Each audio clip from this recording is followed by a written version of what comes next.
Dovevi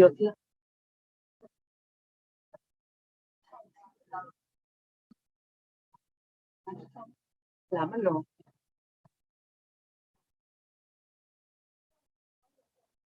طالما دي أول فلوس.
Ja,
רגע, שלא.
Shall we? Good afternoon, ladies and gentlemen. Welcome to the Israeli Pavilion. My name is Menachem Gantz. I'm the Israeli spokesman and communication director of this pavilion. Today's press conference by the Israeli Minister of Innovation, Science, Technology, Israel Space Agency, and Space IL. Israel has made significant progress towards space technology and developing numerous technologies and innovations, which we are all very much proud of. And today, during the Space Week at EXPO2020, Israel is happy to share of these talents and innovations with you. On the agenda today, we will discuss the memorandum Israel signed just a while ago with the United Arab Emirates. We'll speak of the Bereshit 2 project, which Israel's second spacecraft was developed by Space IL. And we will hear about Venus Earth satellite, which is a cooperative effort between France and Israel. Venus is a satellite for vegetation and environmental monitoring.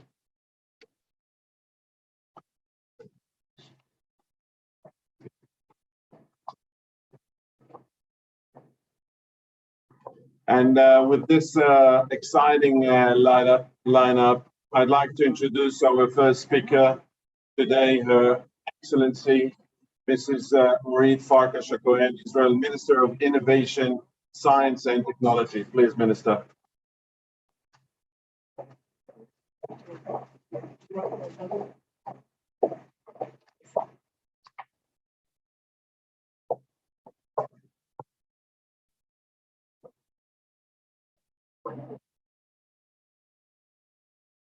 Shalom, everybody, ladies and gentlemen, distinguished guests.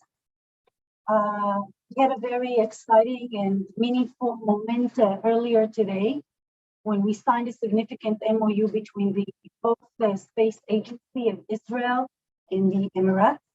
And I would like to say a few words about how meaningful this event is for both nations. The Earth is the cradle of humanity, but mankind cannot stay in the cradle forever. These are the words from over a century ago of rocket science Konstantin Slikovsky. I was very delighted earlier today to sign on behalf of the Israeli government with my counterpart, Her Excellency Sarah El Amir, the Minister of Advanced Technologies at the Emirates, the first MOU and cooperation agreement between both the Israeli Space Agency and the Emirates Space Agency for several cooperations. Coming just a year after the landmark Abraham Accord peace agreements that were signed between the two countries in Washington, we are making history in Dubai again today.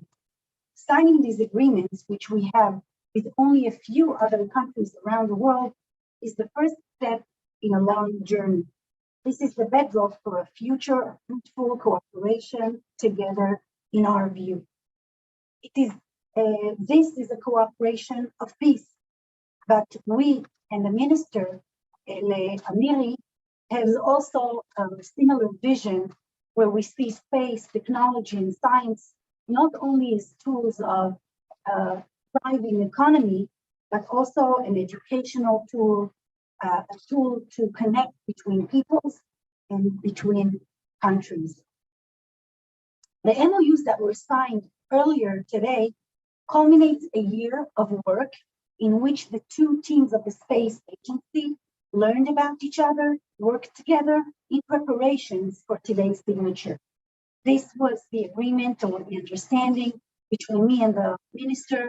Because of the COVID-19 limitation, we preferred to make use of the time and the postpone of this signing of the agreements and to come with fruitful and focused projects.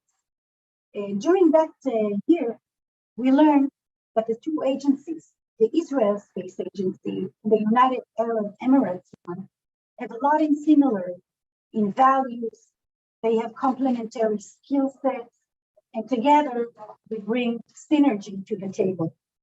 We see this relationship not as a sprint, but as a marathon, and we are off to a great start. Ladies and gentlemen, Steve Jobs once said, technology is nothing. What is important is that you have faith in people, that they are basically good and smart, and if you give them the tool, they'll do wonderful things with them. So today, we started a path of doing exactly that, of doing wonderful things with the right tools, and what a better way to enjoy the fruits of peace. Facing limited resources, Israel has always had to rely on its greatest natural resource, the Israeli mind, our human intellect. Our entrepreneurial spirit and vibrant high technology ecosystem has rightfully earned us the reputation of a startup nation. In Israel, we have made the desert bloom high-tech and became famous for not only being the land of milk and honey, but also a leader in science and technology. Today, I was proud to share that knowledge and technology with our new friends here at the Emirates. The cooperation agreements that were signed this morning address the most up-to-date scope of science and technology. It is not only limited to racing to the moon. Space technology is about climate monitoring, about disaster control, about precise agriculture, about desertification, research, AI, and beyond. It is the betterment of mankind and society at large. Alongside the MOU, the framework, we also signed two LOIs between the two chairpersons of the two agencies, launching two specific projects to work. One has to do with, of course, with the spacecraft, Pavilion 2, and I am honored that we are having here Mr. Mo's son, who started the vision of having that spacecraft and doesn't stop the attempts to achieve the goal. We were launching, through this LOI, we're launching working teams that will work on trying and finalizing and formalizing exact program by which this will be progressed by the two countries. This is basically an educational program that combines students to space and to its benefits all over the world. The second LOI that was signed has to do with the satellite called Venus, which is already operative, and it's a cooperation between the State of Israel and France. And the LOI that we signed today with the Emirates includes them and brings them to inclusion to that project so that we will create a mutual and cooperative research initiative. Lastly, I would like to note the third initiative that we are still under work, and that is to create a lunar satellite that will harness coexistence, Arab-Israeli children, students and kids, Jewish Israeli students from the Emirates that will together build satellites and launch it together. Dear friends, the human spirit always rises to great heights. People for centuries have looked to the stars and wondered what lies out there. And God told Abraham he would be the father of many nations. God told him to look at the stars and count them if he could. What a wonderful message we sent today with this agreement to the young people of our nations, the descendants of Abraham. Be curious, be courageous, go out, look to the heavens, count the stars, and try to reach them. Thank you, and shalom. And now it's safe to move to Hebrew. שלום לכולם, צהריים טובים. אני מאוד מתרגשת להיות כאן באקספו בצורה מאוד סמלית באמירויות, אחר חתימת הסכמי אברהם בשבוע החלל ובדוכן הישראלי המדהים והיפה שמארח את מאות אלפי המבקרים במקום המיוחד הזה. הבוקר חתמנו על הסכם שיתוף פעולה לשיתוף פעולה בתחום החלל בשם ממשלת ישראל מול האמירויות, בהמשך להסכמי אברהם שנחתמו לפני כשנה בין המדינות. מעמד מאוד מרגש ומאוד משמעותי, עם הרבה מאוד משמעות בעינינו. ההסכם בעצם מגדיר שיתופי פעולה בין סוכנות החלל הישראלית, בין סוכנות החלל האמירתית, שצריך לומר שבסיכום שלי עם השרה שרה אל-אמירי, בעצם כבר ייצרו עבודה משותפת בשנה האחרונה. היה גם מאוד מרגש לראות את הצוותים נפגשים באופן אישי אחד עם השני, ולראות אחד את השני ולא רק בזום. נורא חשיבות מאוד גדולה בשיתוף פעולה, והסכם שיתוף פעולה בחלל זה לא רק להגיע לירח, זה מזמן דברים שנוגעים בניטור של מים, שינויי אקלים, חקלאות מדויקת, נושא המדבור, נושא החקלאות, הרבה מאוד נושאים שבהם באמת יש הרבה מן משותף בין ישראל ובין האמירויות. ישראל היא לא רק ארץ חלב ודבש, אנחנו מאוד גאים בכך שאנחנו סטארט-אפ ניישן, מובילים בעולם ברמה הטכנולוגית, בחשיבה הישראלית והיצירתית, וכמה מרגש היה היום לחתום על הסכם שבו אנחנו שותפים וחולקים את הידע הזה כדי לרתום אותו למטרות טובות עם החברים שלנו כאן באמירויות. אני בכלל מאוד מאמינה במשפט שממשלות חותמות על הסכמים, אבל אנשים עושים את השלום. וההסכמים של היום, בהמשך להסכמי אברהם, מאוד מאוד נכונים. בנוסף אנחנו משיקים שתי יוזמות שגם לגביהן יו"ר הסוכנות הנכנס ויו"ר הסוכנות החלל האמירתית חתמו עליהן. האחד נוגע לפרויקט בראשית 2, שהוא באמת חזון של אדון מוריס קאן שקיבל אותנו באותו היום. הסכם הכוונות הזה בעצם יוצר קבוצות עבודה שימצאו את היכולת לייצר בעצם תוכנית שתקדם את הדבר הזה. הסכם שני שמדבר על לוויין ונוס, שהוא לוויין שהוא כבר בפעולה ועובד ביוזמה משותפת בין ישראל לבין צרפת, וכאן בעצם אנחנו מכלילים את האמירויות לתוך הפרויקט המיוחד הזה, פרויקט שמנטר נושאים מדעיים, מחקרים חשובים בנושא אקלים, באמת חקלאות, מדבור, מים ועוד ועוד. ואני רוצה לומר מילה לגבי הכנסת האורחים המדהימה של האמירתים, והתחושה שהם נותנים לנו להרגיש כאן בבית, ועל החזון המשותף, שאני חושבת שגם הפרויקטים שכבר הוצאנו לדרך, משותפים מאוד לי, לשרה ולמירי.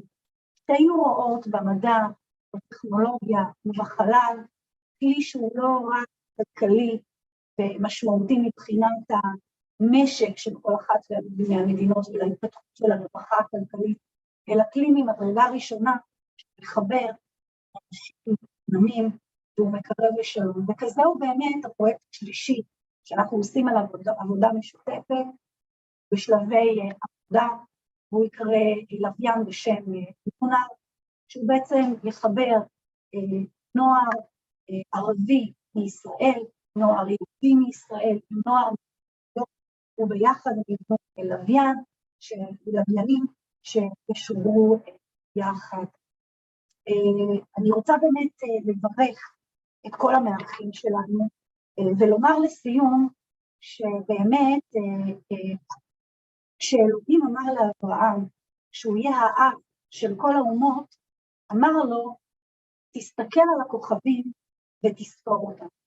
ואני חושבת שהאירוע הזה היום, יש בו מסר, ובהסכמים האלה מאוד מרגש, הצעירים של שני העמים, כולנו צאצאים של אברהם, להיות צנועים, להיות סקרנים, לצאת החוצה, ולהסתכל על הכוכבים, על מה שיש בהם, ומעבר, וזה מה שעשינו בהסכמי שיתוף פעולה בתחום החלל. תודה רבה ושלום. Thank you, Madam Minister. Indeed, the hospitality that you mentioned is something we all feel here in the Emirates, and this collaboration we receive from the local government is very much felt also during our activity in the Israeli Pavilion at EXPO 2020. I now like to introduce Brigadier General Uri Oron, Director General of the Israel Space Agency, and I have the privilege, that's his first, right after his nomination by the government in the first appearance. So, General, please. Good luck to you. Thank you.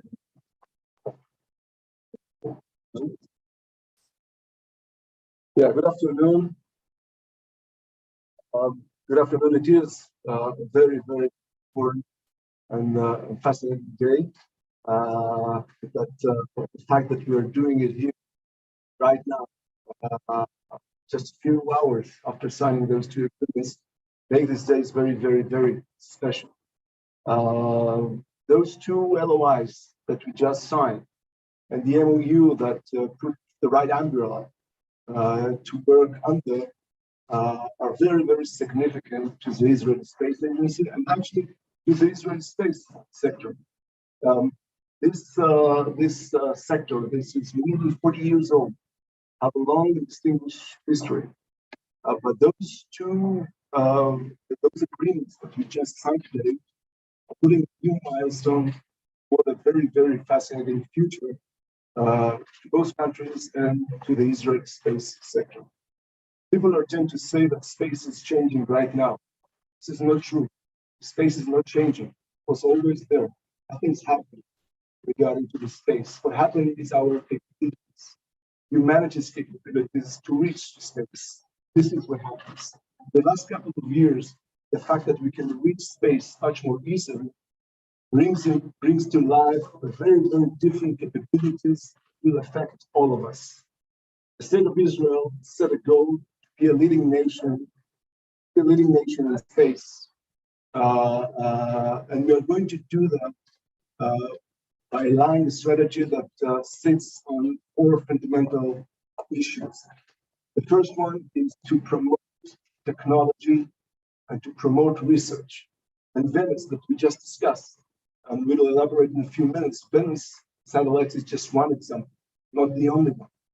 The second one is to promote education.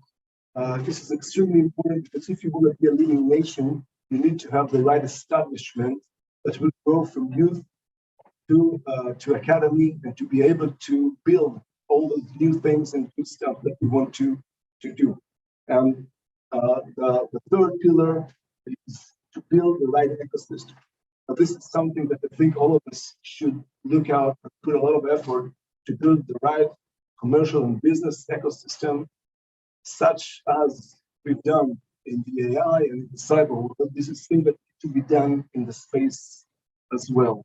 And we're going to do that, and we can do that only by cooperate with others within the states and especially in other countries. And UAE is a great example. What we found, and the minister just told us, we all experienced that what we found here in the UAE is new and great partners. Our partnership will be based on shared values and shared interests. We share basically the same values. We are cousins, so that's going to be easy. And we share the same interests. At least some of them are already known, and I think we're going to find a few of them in the very near future. What we've done in the last year in the working group allow us to understand each side capabilities. We understand what we can do together, maybe things that we cannot do together. But this partnership that just signed those documents today lead us to a very, very, very bright and great future.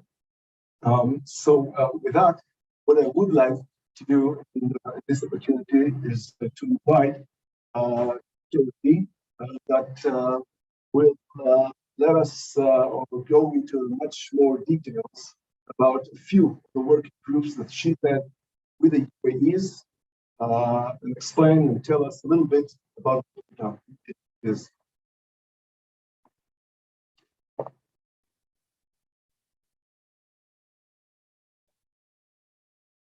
Thank you very much. I'm very glad to be here. First of all, I would like to take the opportunity to thank our Enterprise Space Agency team and for the professional collaboration in the world. Over the past years, we established two working groups, one for Earth observation research, and the other one is for Bereshit 2 mission.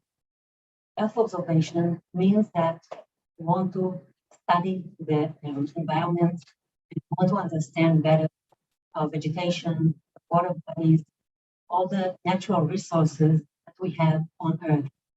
We are going to do that by mutual study between Israeli and Emirati researchers that are going to study these challenges based on Venus satellites. Venus satellite is an advanced remote sensing satellite, successful collaboration between the Israel Space Agency, the French Space Agency, which is actually already in space. It was launched on August 2017. And as you can see on the photos behind you, there are a lot of examples of its successful and meaningful data. So this is about the Earth observation, and we are very proud to take part of this collaboration. About the Bereshit 2 mission, I will hand it to Mr. Morris Kahn to elaborate. Please. Just a second. Well, Dr. Adi Nino Greenberg from Israel Space Agency, if you wondered. And the next speaker does not need any introduction, it's true. Mr. Morris Kahn, the chairman of the Space IL. Space IL is a non-profit organization that strives to promote science and science education. And Mr. Kahn, thank you very much for being here with us. Please.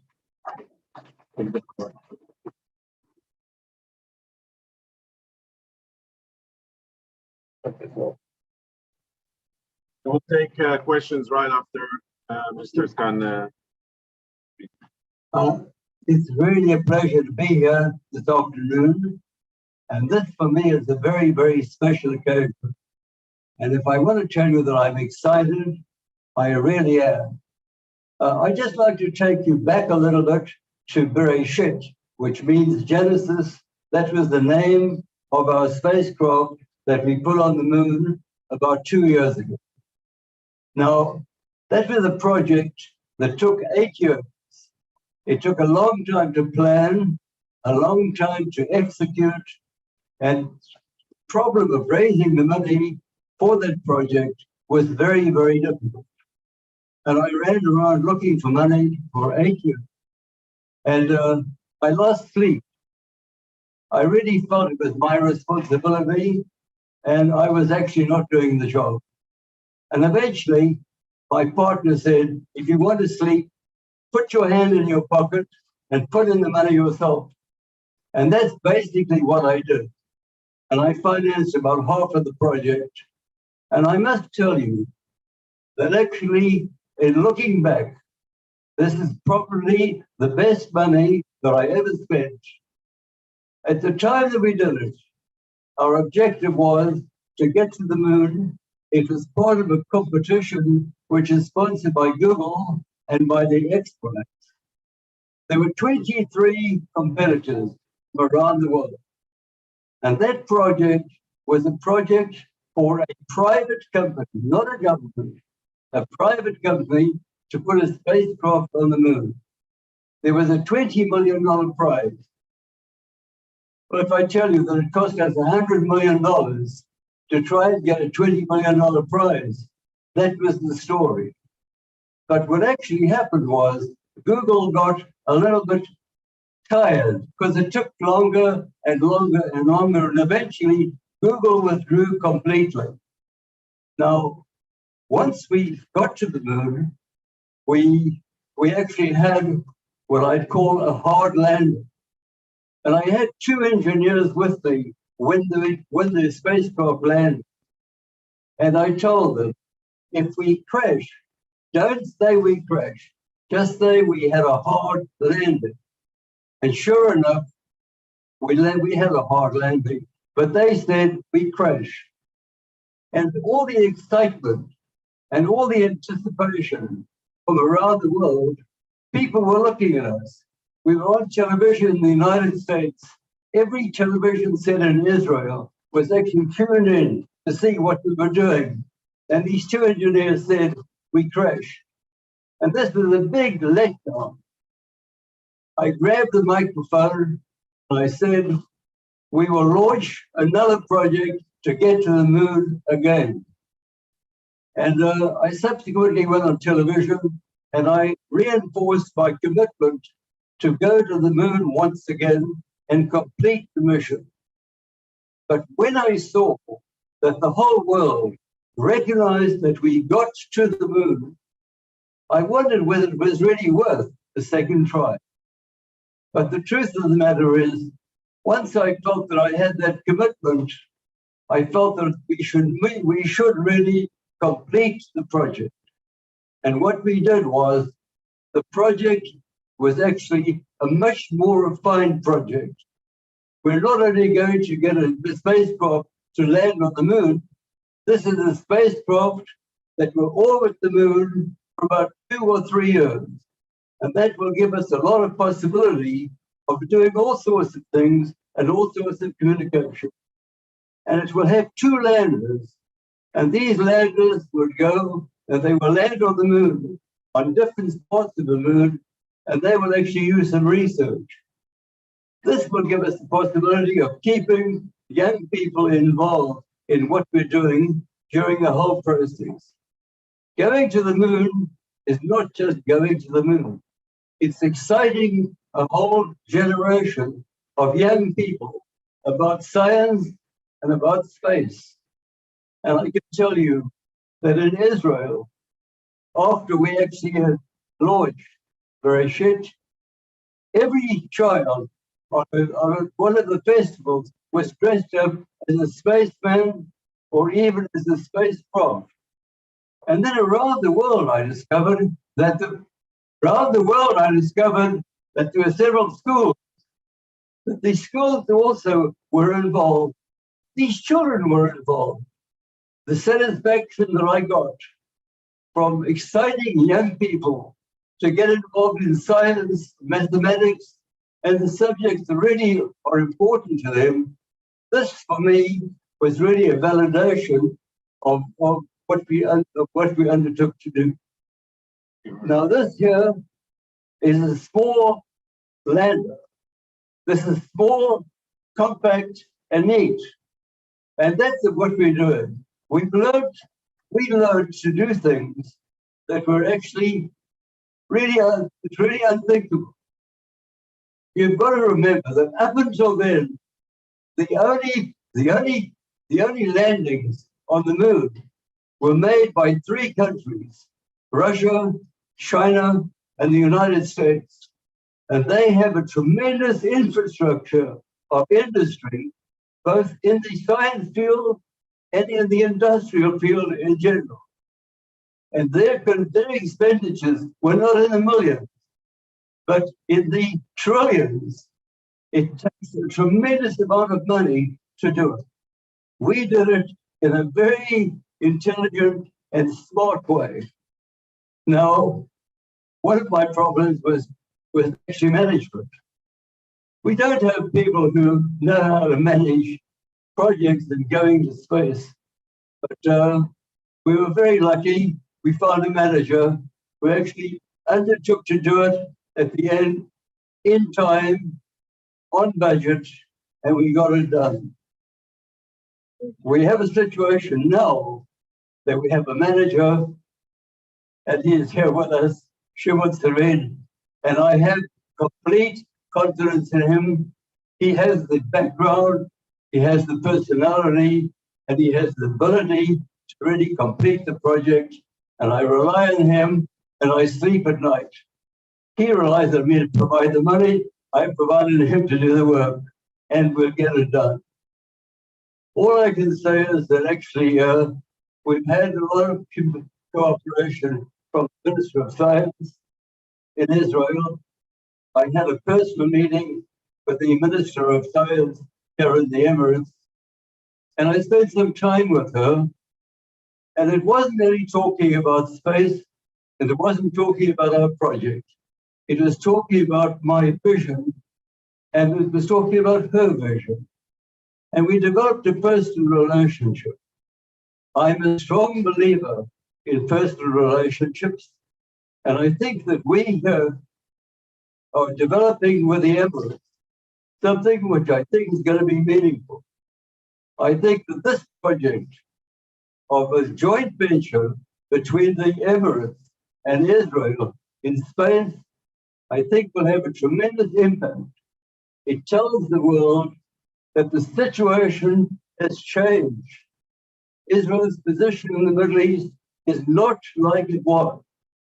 And we will do our share. The Emiratis will do their share. And I really look forward to a fruitful and a productive cooperation. Now, if you have any questions, I'm here. We'll take the questions together, so you can come back and they will address the question to all 3 of you. Please. Beautiful. Thank you very much. Thank you very much, Mr. Campbell. Privilege.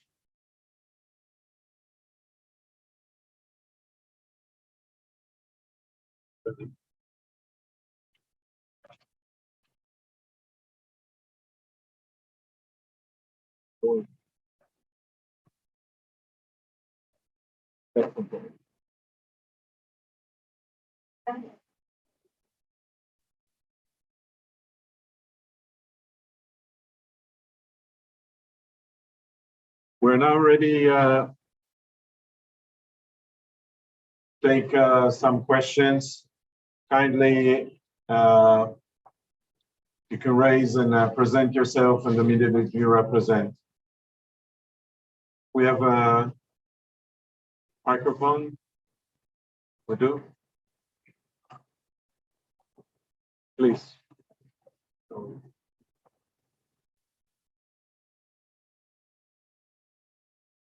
Could you step in, please? Don't you see him? Yeah. Okay. Yes? Hello. This is Sarah International.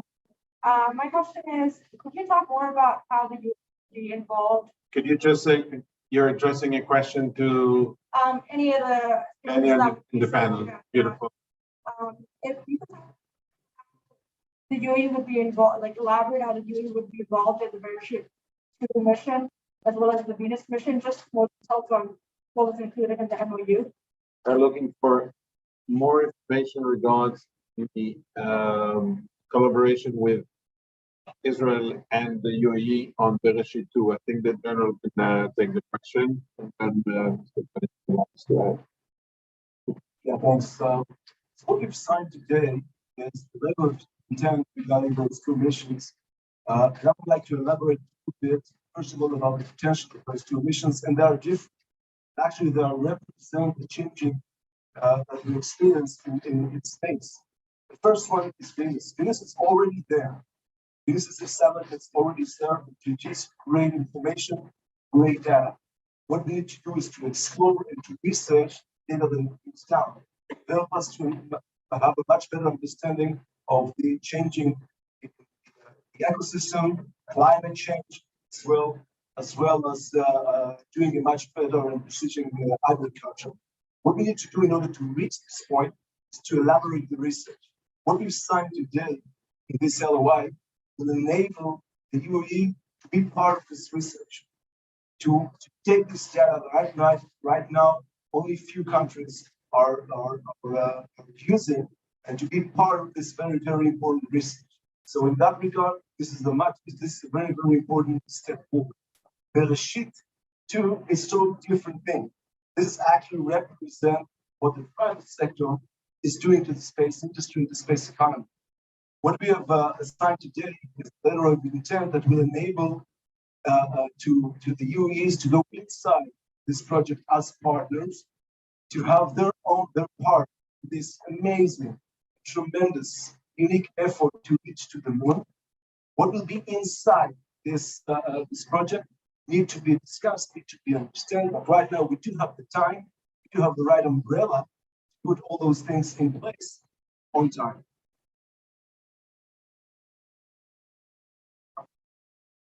Any other question, please? Hi, good afternoon. I'm very far from Bronx today. This may be some stupid question, but I just want to know, why do we have to explore the universe? Why do we have to explore the universe? Please. Please. Yeah, Liza, I'm passing the. Why do we have to explore the universe? I think man has always been curious. Man wants to know where he is in the world. Man wants to know where he is in space. Man wants to know where he is in the universe.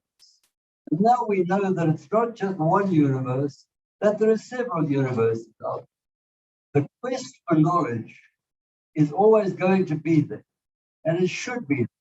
This is what makes us human beings. We're curious. And while we're talking about this, something I'd like to tell you that might be interesting. In a very short while, they're going to launch a new telescope. It's called the Webb. The Webb telescope is going to be infinitely more powerful than the existing Hubble. Now, this telescope will take us much further into space, and we will be able to see much further.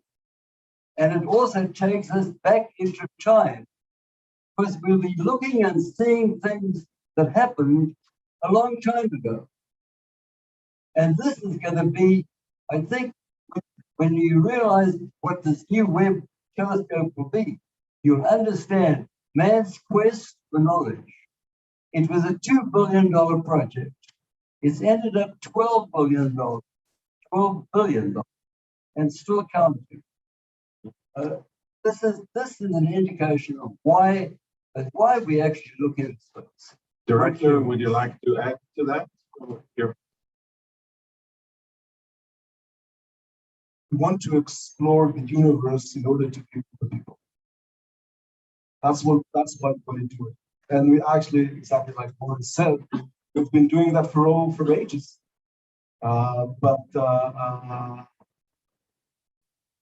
potential to build, not just to build new worlds, but the potential to bring much better lives and answer to problems that we cannot solve instantly right now on Earth. Some of those answers are lying in space. So that's why. How are we going to do it? What is the pace? How much does it cost? That's a totally different, almost tactical questions. But reason, just because we want to be much better. One more. Please.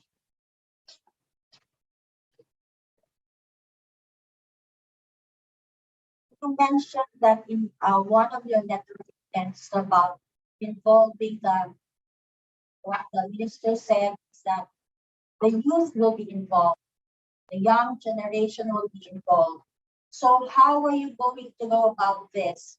Will there be university educational exchanges between the two countries, like Emirati students will be going to Israel to study and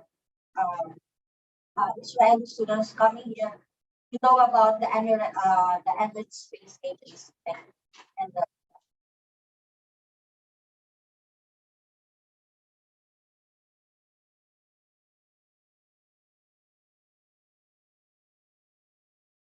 No. She needs to.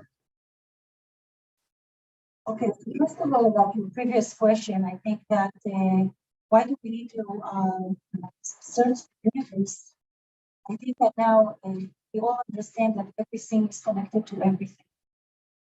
Not only curiosity, I think that all research that has to do with space and universe always has implementation that has to do with our focus, communication challenges and so on. So this is one thing that I want to add. With regards to the lunar projects, first of all, it's under work. So the final formation details for this is exactly what's under work. From previous programs, I would tell you, all the students would choose specific students, specific high schools from, say, Israel city, Jewish city, and the other country where Salon designated the chosen high school from that country, or a competition by which they choose the students, and then they are doing interactive work. Simultaneously, they are building satellites and then simultaneous cooperation, communication, school, or whatever. Then I think that the highlight is to come together to strengthen the satellite. What I was totally impressed by as a minister is that the space Israeli agency has already initiated, launched such projects within Israel domestically. And it's an amazing program combining Jewish children with Israeli Arab children, children from the periphery of Israel, and children from the north of Israel. They are all connected. This project of technology of the satellite. We did that with high school kids, and it affected their whole lives. I was there in one of the finalization of the programs. They are participating and waiting to come together and launch it at NASA somewhere. And all of them said that it affected their lives, the way they science, the way they address science. Some of them Israelis are going to go to the military, and they are interested in technological all of a sudden, and they all said that this kind of project can impact their attitude and abilities. And if we do that to the next level, if that's what we want to do with this project between the countries, then what a better message and this. Beautiful. Please. Hi, my name is Mehek and I'm here with Meet Dubai. My question to the minister, are there any other areas of science and technology that you're looking at partnering with in the UAE? Are there any, the question is, can you hear me? Are there any I'm sure further there will be, cooperation because with like I between said, the there countries? is shared value and shared in, fields of interest in terms of climate challenges, even desert. But this is yet to see. I think that after a year to bring already 2 projects that are up for work to see where there is already connections between the 2 teams. This is a good start. We should go step by step. I want to also mention that in the field of science, there was a virtual introduction, a whole day of introduction between science communities of both countries. What we're creating here is an ecosystem of cooperation that I'm sure that we develop. Thank you. Thank you very much. Any further questions before we take some break? Well, thank you very much, ladies and gentlemen, for coming in. And we're looking forward to host you on our next events. Thank you very much for coming.